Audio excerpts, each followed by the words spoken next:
Hello, everyone. Welcome to Her Story Unscripted. I am really excited to have Kari on. We just virtually met, but we have some mutual friends. And I think that's like the power of this work that we do and the community that we build is like everyone's like, you need to meet this person or you need to connect with this person. And Allie was one of my past guests, and she was like, you need to meet Kari. I think her story is fantastic in the work that you're doing. So, welcome to the podcast. So honored to be here. I cannot wait to dive in. Yeah. So we were briefly catching up.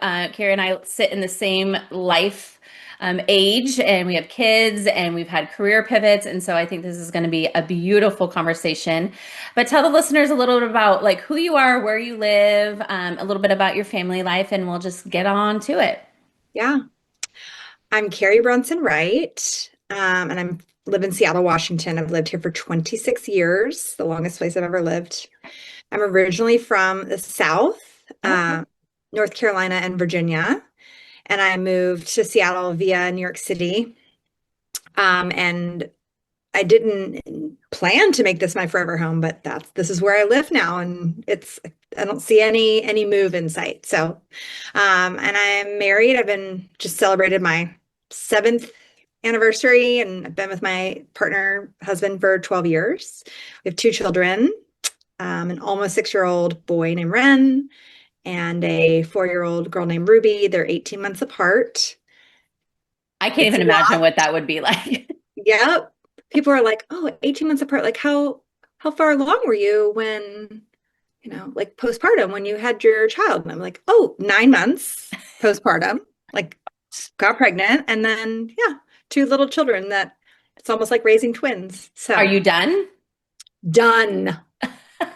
Done. You got one of each, so like I why got one why of rock the boat? each. I had a C-section. Things have been cut.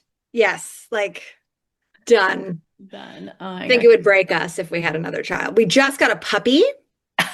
Um, Which is basically about like another child. Yeah, that's my husband and I were saying. We're like, well, we didn't want a third, but we just got a puppy. So, and he's gigantic. And so yeah, we have enough heart beating in the house. I Hearts love that it. beat, that need to be fed. So, You're like, that's enough.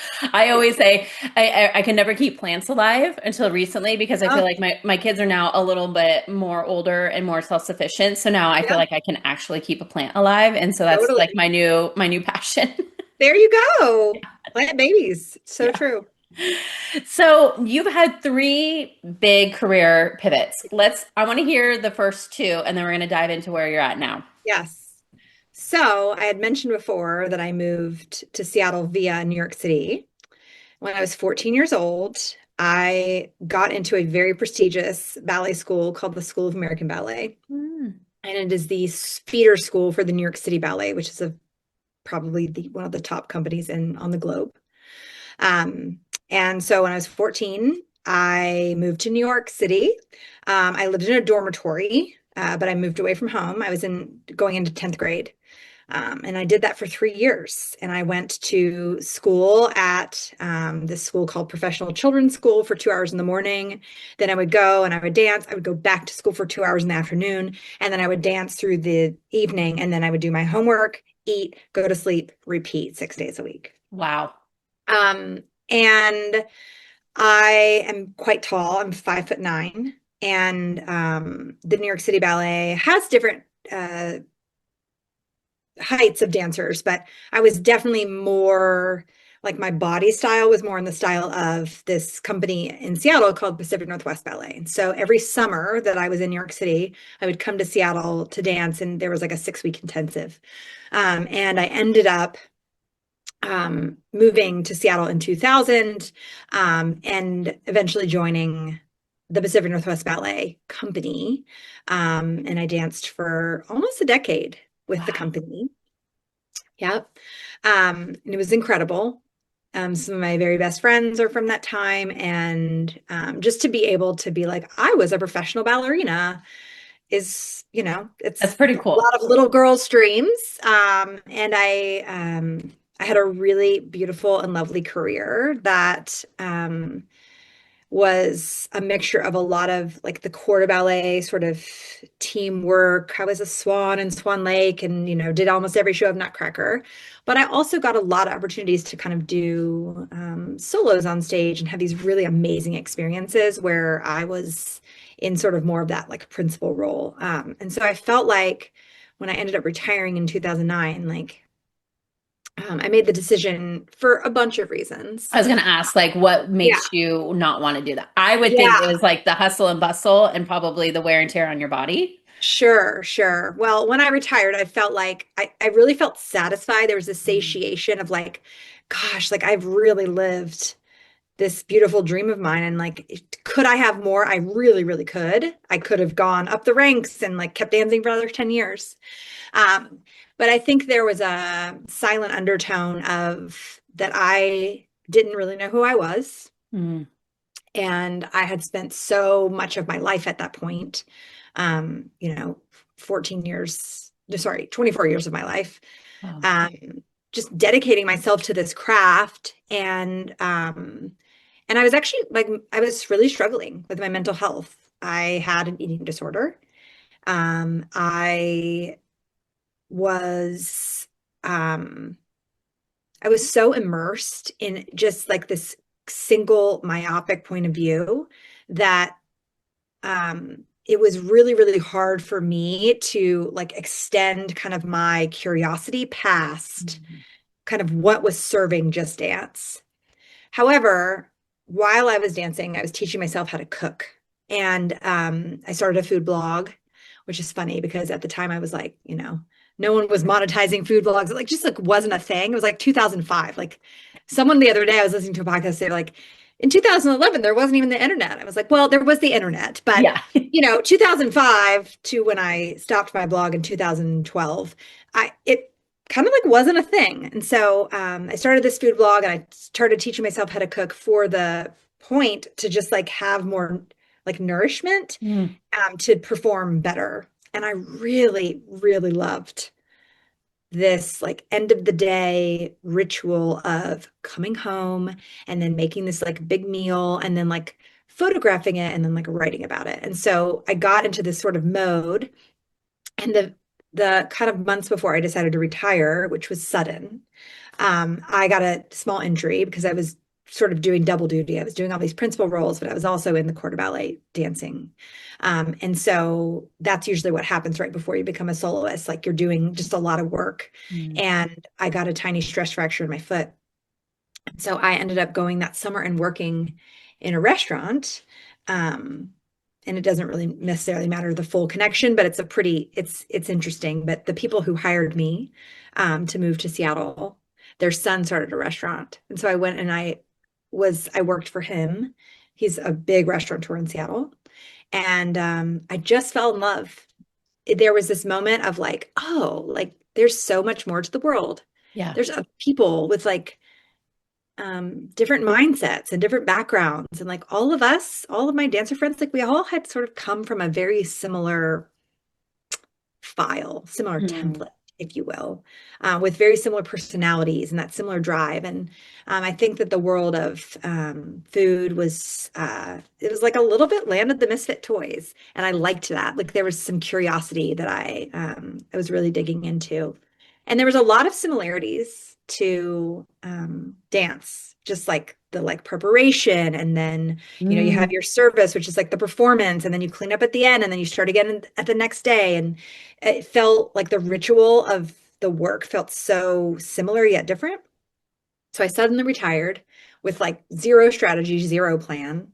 I also like blew up a lot of parts of my life, other parts of my life, and got into the world of food. That was my first transition. And you can do that kind of stuff when you're 28. Just sort of blow up your life Yeah. and You're like, what do I have to lose I'll at this jump off a point? cliff, sure. Yeah. Yeah. Yeah, let's do it. What did you do in the restaurant world? Yeah, so I for a couple of years I worked as a line cook, Oh. which yeah, I was there's a position called garde manger, and then I would the restaurateur that I worked for a long time, he was really big into pasta, so I like worked the pasta station and I would do the grill and butcher the meats. And I mean, I was doing almost every kind of role in these open kitchens. But I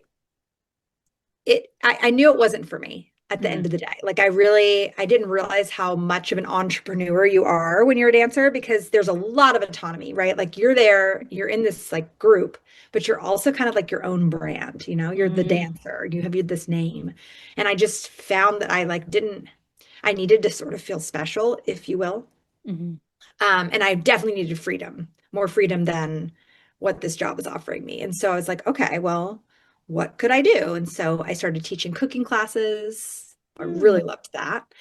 I started cooking for the 1% in this very ritzy area in Seattle, and doing some private chef work. And then on top of that, I started what would become my cafe. Um, but at first, it started out at the farmer's market. It was a juice bar. Oh, And so wow. I started kind of like after just 2 years, I was like, all right, I'm an entrepreneur. Like I had no idea, but like that's like this is I'm meant to do a lot of things. And I don't know if you're familiar with human design. Yes, But I am a manifesting generator. me And too. okay. Yes. We have so much in common. So much in common. Yep. Yeah, so I'm an MG, and manifesting generators are not meant to just do one thing. Mhm. And so for so long, I wasn't able to like claim and embrace that. I saw it almost like, why can't I just like stick to one thing? But I've always just had like so many different types of portals to not just my career, but like just how my curiosity shows up and different hobbies. And I'm meant to do a lot of things. I'm not just meant to do When I one. learned that, I was like, oh, Oh, that's why I yes. can The never just beautiful do one revelation. thing. Right. Yeah. Right. Because people ask you all the time, I'm sure they're like, how do you do all of this? And I you're know. like, I don't know. It's just No. like, I enjoy it. Right. And if I was just doing one thing, I would be like, what? I'm so Yeah, bored. it's so true. Yeah. Yeah. I need that dynamic, Yeah. that dynamic piece. So, fast forward, I ended up opening up a cafe in 2013. Then I opened another business in 20, almost, well, I started it in 2015, opened it in 2016, which ended up, we opened 4 locations of that business, which Oh, was an ice wow. cream business. Wow. And then my cafe closed in 2020 for obvious reasons, Yes. um, which is the same year that I had my son. Um, and as of probably when this gets um, recorded, or it's being recorded right now, but as this gets posted, I will have sold my shares in my ice cream company. Aw. Is that a Uh, good thing or a bad thing? It is a very good thing. Yes, and I will have tied the bow on this world of food that I embarked on in 2005, Yeah. Like So closing that chapter completely. closing that chapter. Yeah. Yeah. Yeah. I mean, um, I identified for a long time as a chef, right? I had restaurants and then sort of in that world, I transitioned from ballerina to chef, and then it was sort of like chef to entrepreneur. Mhm. And it's hard to be in the food business. It's I mean, I've been in hospitality for 25 years. yes, My first job was a restaurant yep, and I worked in hotels and yeah, I'm still around it. I'm still in events. I'm still in yeah. hospitality, which I do love, Oh, I but I'm love ready for the day to put a bow on it and be like, yeah, bye. You were great. I yes, made yeah. so many great friends. I Oh learned my so gosh, much. I have a bigger appreciation for hospitality and service, and yes, I don't think I'd be as outgoing as I am if I didn't have that as my career. But that you reach a point, especially in hospitality and food and restaurants, of this is it. It's like a right, breaking point, and you're like, I don't want yes, to work this hard anymore. right, I don't want yeah, to get screamed out by somebody. I don't want, sure. you know, it's so interesting. You go from, I just think of like ballerina, elegant, like, just calm and collective. And then you go to a restaurant. And if anyone's been in the back of the house in a restaurant, it's not that way. Right. Well, if you've been backstage at a ballet company, it's not that way It's the either. same. We're True. all very similar. Like there's a lot of that same level of intimacy, Mm, right? Like um it- there's not a lot of personal space. And you get to know everybody's little like picadillos and just their way and their energy, and you could really really sense and feel their energy. And so I think that's something that I was really attracted to. It felt like mm. another home for Hmm. me. Hmm. Um, so yeah, I mean, in this world of sort of like this career change to being an entrepreneur, I basically got a master's in business. I mean, um, and also a master's in psychology of my own self. Because if you ever want to know more about yourself, start a business. Yep. And have a business partner, Mhm. Did you and have a business partner yes, through? Okay. yes, for both. I've had business partners in both companies, um, and this, I guess, third slash fourth transition. My plan is to come back to self and um, do it on my own. I'm not. It it's scary. I've never had a business partner, but I definitely like I've done women's retreats with someone else, or you've done these projects with someone else, Yeah, and there's so much beauty behind that and so much yeah, collaboration, and you yeah. learn about yourselves. But there's this freeing moment of just making your own decisions and doing things your way and building your brand on your own. And so I admire that. It's hard, It but is hard. it's it's Yeah. beautiful. I feel ready to do it, Yeah. at almost 44.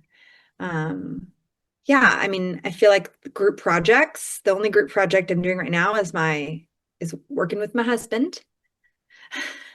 And I think that's the only one I have capacity for right now. That's Yeah. and that's a lot when you work with That's a lot.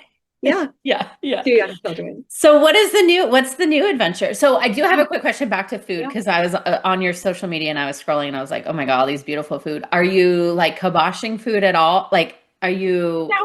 you still enjoy it? You're still Oh yeah. yeah.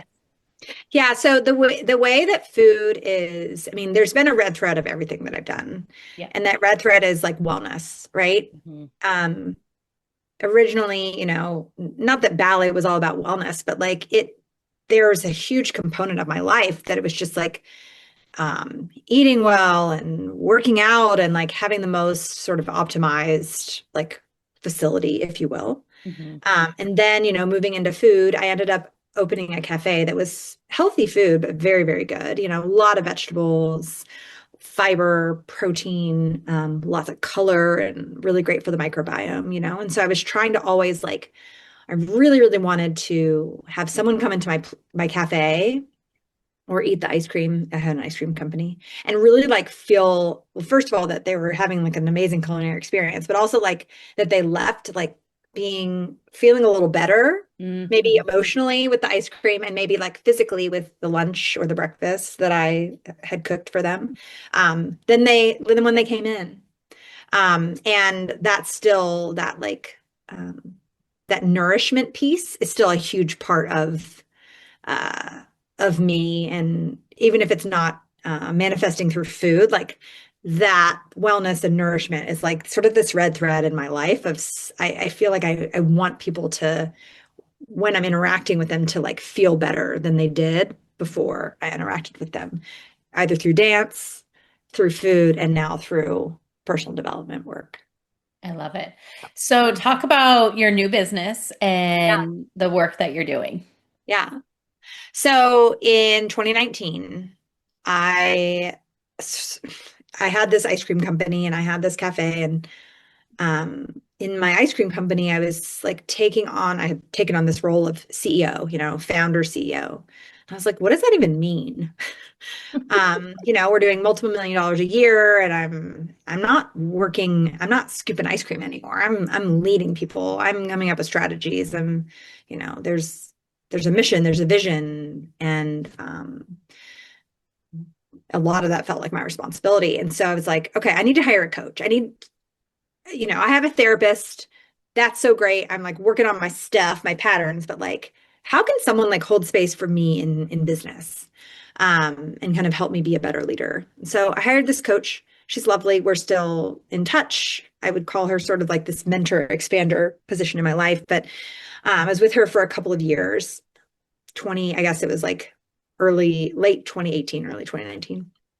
And she really helped me work on imposter syndrome and the exactly kind of leader that I wanted to, and what are my values, and some of these like really basic kind of coaching principles. And as I was sitting with her, I was like, gosh, like the work that she's doing and how she's asking me these questions is the exact way that I lead my people. Like I'm always asking like what and how, and it's so much like self-inquiry and like what do they want to do and like how can I support, and um I've always been more of that like democratic leader and like sort of like coaching transformational leader versus that like authoritative authoritarian style of leader. And I just realized that for so long my natural style, my natural inclination was to be in that sort of coachy role. So as she's sitting there across from me, I'm like, I want to be you. Like, how do I become you? And again, this is that like manifesting generator part of me that's like, what's next? You know, Totally. Yeah. just got the CEO title. Like, what's my next thing now that I'm working Yeah. on my side hustle to turn into my business? Because that's, I guess, my formula. Yep. Um, and so I started researching coaching schools in like very early 2020. Then we all know what happened then. And then I had my daughter in 2022, and I knew that during maternity leave, I was going to go to coaching school. And Mhm. so I found a program that worked with me sort of a la carte, and I got fully certified through the International Coaching Federation, and started a side hustle, even though I hate that term, of coaching in 2022. Um, and just, gosh, I just came alive. Mhm. Um, and it took me many, many years now to really figure out like who are my people, what kind of coach am I actually, what is our like bigger why, and like how can I be of service? And I've have figured that out. And just in time, since I am selling the shares in my ice cream company, but this has all been um, the last two transition have not been strategic at all, and this has been strategic to a T. It's all been very thought through. Timing not so perfect, but What I definitely. love about your story is that we find the things in our life and in our time or that season of life that Yeah. brings us joy, right? It was being a ballerina. That was like Mhm. filled your cup. You loved it. Yeah, it's my But hobby. it's like accepting that, okay, now I'm done with that season and Yeah. now what's next? And being okay with that transition and finding the things that bring you joy and being okay to say, you know what? I've ran its course. This isn't filling my cup anymore. Like, Yeah. let's move on.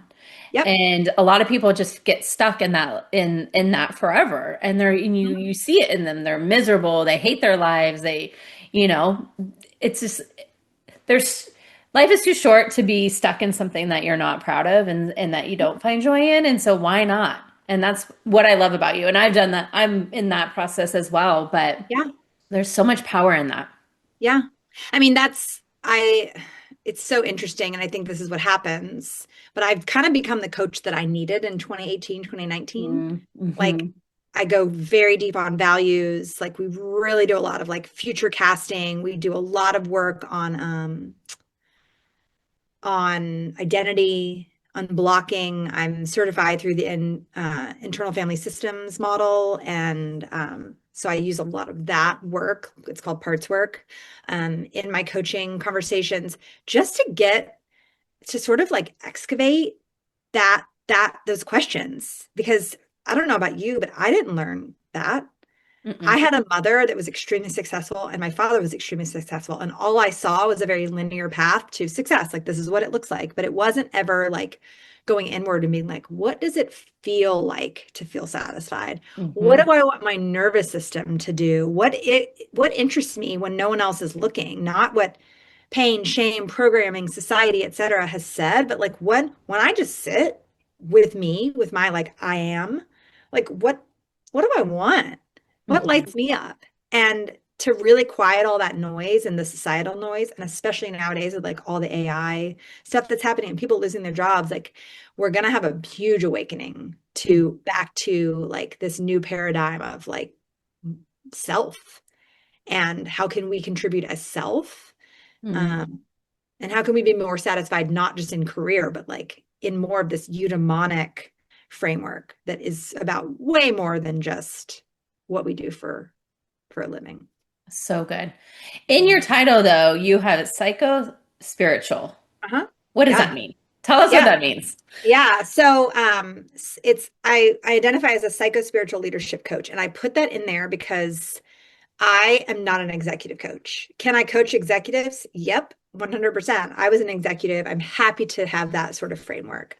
But what I bring in is I'm sort of therapist adjacent, in the fact that we are not just, I'm not coaching you on KPIs and having you have this extractive business that's like all about like a bottom line, right? I can look at a P&L, I can tell you how to help, etc.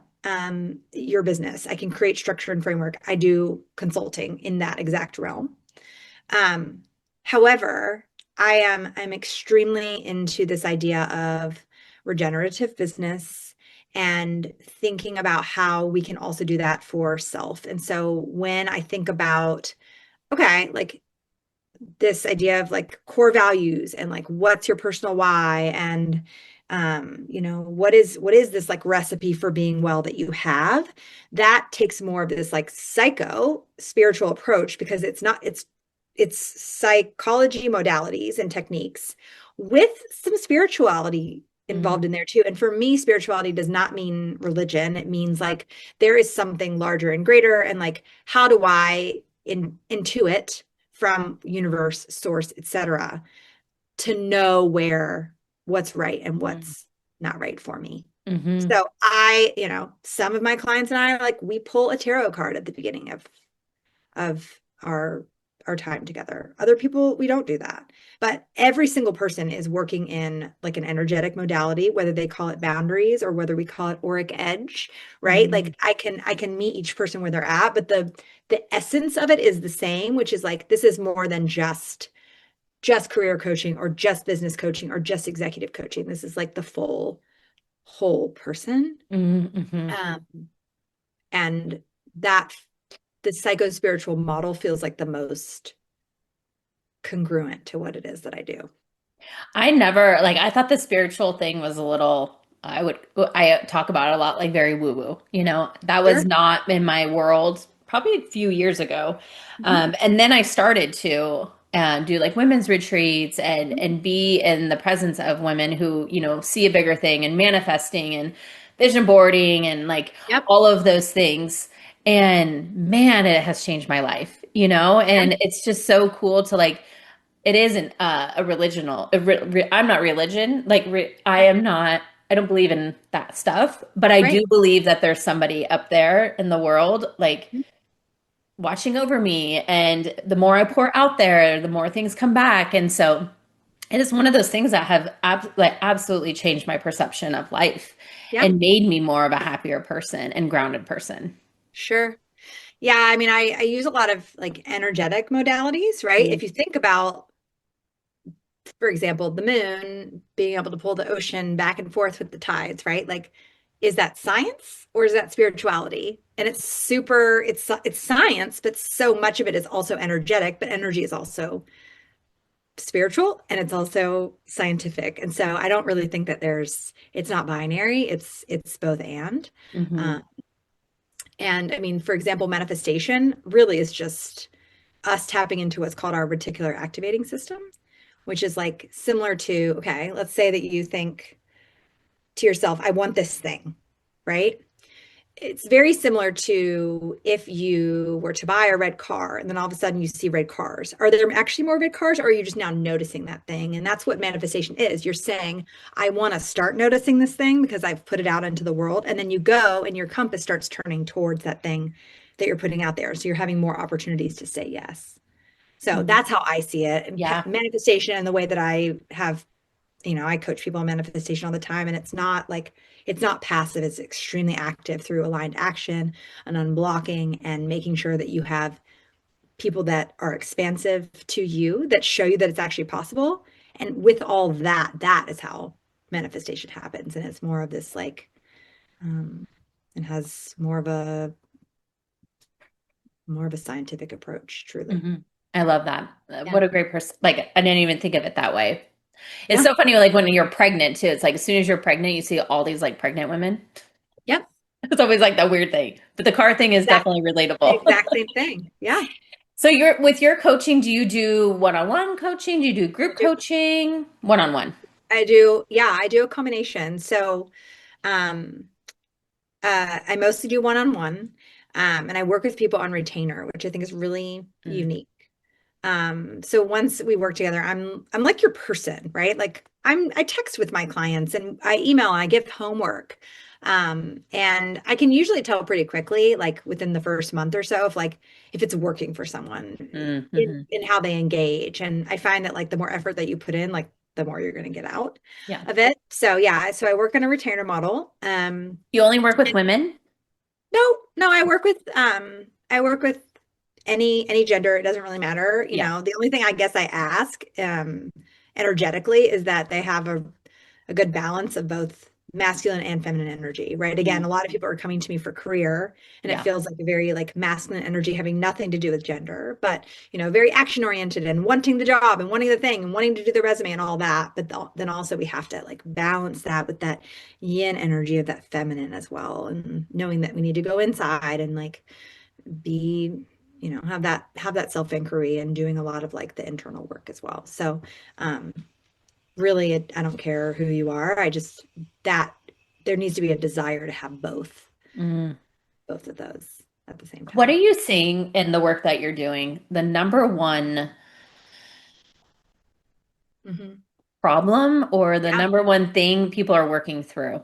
Yeah, last week I oftentimes like, and universally there will be like these like sort of client themes, and I'm not so much into astrology other than like I know my top three and all that, and I know my north node and south node, but there seems to be like these themes, and right now I keep seeing this like, how do we keep our shape, right? How do we not bend and mold to the boss or the business partner? Mm, Like, how do we, like, what does it feel like to be us? So I'm really working with my clients on that. Like, and ultimately that's boundary work and identity work. And so that feels like a big theme right now is like, what does our shape feel like to us? What does it look like? What color is it? But also like, how do I keep it when I'm in a situation that my natural pattern would be to compromise and to get small or to like wrap around that person or whatever it is. So that seems to be coming up a lot. And then, you know, I'm bespoke in my practice. So like the exercises for each individual person is going to be very different, right? Having one person sit with like in her energy for 5 minutes every day. Like, what does that feel like to you? And then next week, her practice is to bring in her business partner energetically in her mind, just like coming next to her and seeing mm. if she can keep that shape, right? Interesting. Yeah. Whereas another person, it's like they're literally they're using more of their cognitive boundaries, right? They're still keeping their shape, but like, what does that feel like in conversation? Like, what do you actually want to say back so that you're practicing? You're almost like doing a dress rehearsal of something that you could say that is you with no risk, right? Because you're practicing it on your own. And so those are just two very different sort of models of how I would work with different people and where they're at to keep their shape. Interesting. I think there's this like really cool conversation about boundaries. And I think especially as moms and in the age that we are, is setting boundaries, whether that's with friends or kids or husbands or Yes, work.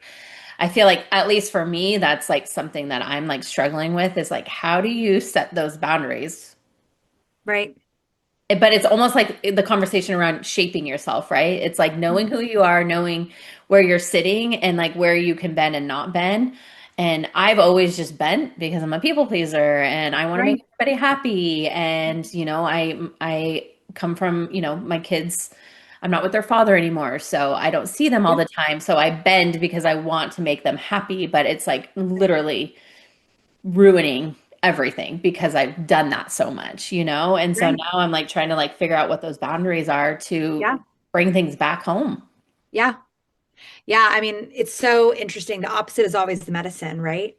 So in that situation, like you people please to others, but how can you people please to you? Hmm. You know, how Yep. can you do that opposite action to be able to be like, okay, like this is what feels good for me? And yes, like especially with children, like we co-regulate, with children until they're 8 and 9, and then they start to like it's hard to use adult-like principles when you have children, but really all of us are just toddlers, right? So if there's a toddler that's having a temper tantrum or an adult that's acting like a toddler, right? Like how do we actually keep our shape? And what I mean by that is like not absorbing their energy. When Hmm. your daughter or son is like on the ground having a full temper tantrum, are you like going to go next to them and have a temper tantrum too and like become that person? No, like we can separate from like, you're having a hard time right now. And like, that's not mine. It's a concept called like me, not me. It's actually a little bit easier to do, right? Where it's like, I'm like my highest self and I know better that like right now I'm not going to give you a popsicle before dinner. And so I think that same, if you think about it like in that parenting modality of like, I actually know, I can like see strategically what's better here. Yeah. I think that like if we can think about that for our own selves, like I know myself so well that like this is a pattern I'm going to get into. And I can like, if I do this, then all these things are going to happen down the road that actually don't serve me very well. And so like that is how I would interact with boundaries on a personal level. It's like, well, I'm going to say no to this thing. Maybe let's say it's like I'm going to say no to a late night drink because that is going to make me feel hungover the next day, which is like then going to make me in a bad mood, which then my partner and I aren't going to get along and I'm going to be short with my kids. And it's like, is that worth the thing? I mean, that's not the best example of boundaries, but like a boundary for It yourself is is. like, Yeah. I'm not going to go out late. Like I go to bed at 9. Hmm. That's my boundary with myself, Hmm. which ultimately you can then say to other people, no. I love what you say about energy because there's so many times where somebody is like arguing with you or like there's some kind of like power struggle, right? And you're like, I'm not going to give you my energy. That's been like my new Mhm. motto the last few months is like I could give them my energy and get worked up and like be in this like ugly cycle, or I could just bless and release. I'm just like, I'm not going to give it to them. Yep. Yeah. It's interesting. I like the way you think about that, like giving your energy. Because I oftentimes, I mean, that to me is like giving like fragments of yourself, Hmm. right? Like if we're a whole person and then we can like, we almost like break open and like give little pieces of ourselves. Hmm. But there's also like taking other people's pieces and putting them inside of us.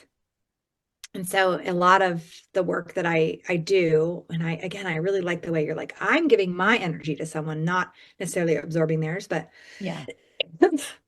pulling back those fragments of yourself, like that's really beautiful work, right? Like that helps with your own boundaries. But then also like you said, like sort of composting or like getting rid of their fragments that they gave to you, like that energy exchange that isn't necessarily right. Hmm. Because So like we can still exchange energy, right? Like we can like put our shape right up next to someone and like even like touch it, but like we're still us and we're still like we're not going to absorb someone else's bad mood or negativity or yeah. negativity. Do you do a lot of work around like meditation? And I know you had said, you have your clients kind of sit with themselves for 5 minutes. Is that part of the work that you do? It depends. I Yeah. feel like it's like, if I was to be like a, coach doctor, it's like, well, some people need different kinds of medicine, if you will. Mm-hmm. So some people do need to sit. Other people that would be really, really activating for them. Mm-hmm. And so maybe they then go on a walk and like I'll have them like do like a mindful walk where they're not on their phone and they're just like identifying 5 different colors and like going and like smelling some flowers or maybe they're picking flowers for like a bouquet just as a way. I mean, that's a meditation in itself.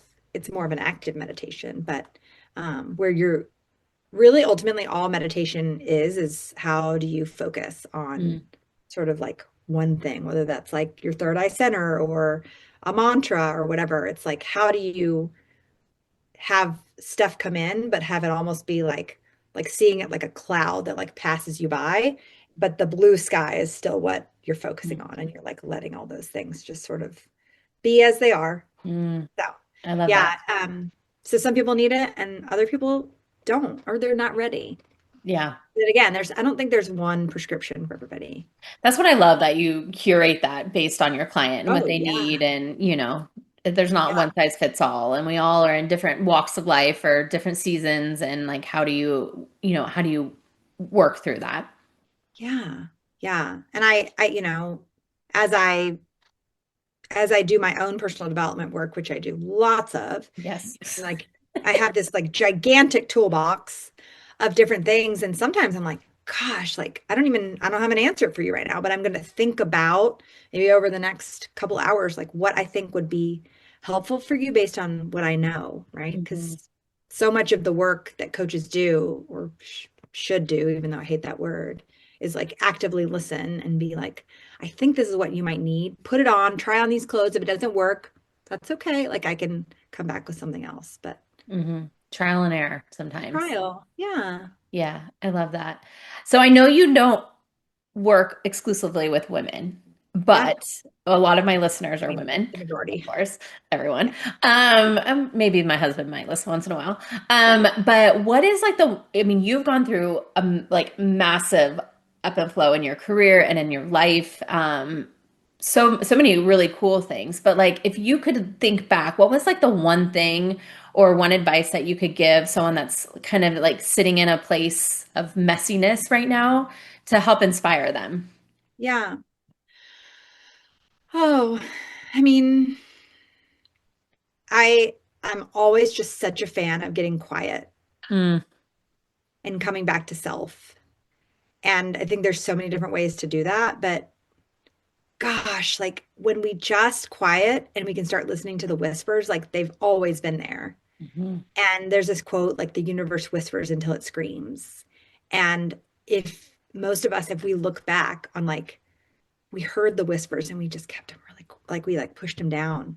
And then all of a sudden the universe is like, okay, fine, I have to scream now. Like I have to do something really big. But like this whole time, like you knew intuitively. mhm, So I think that that's like the piece of advice I would give. And I think about like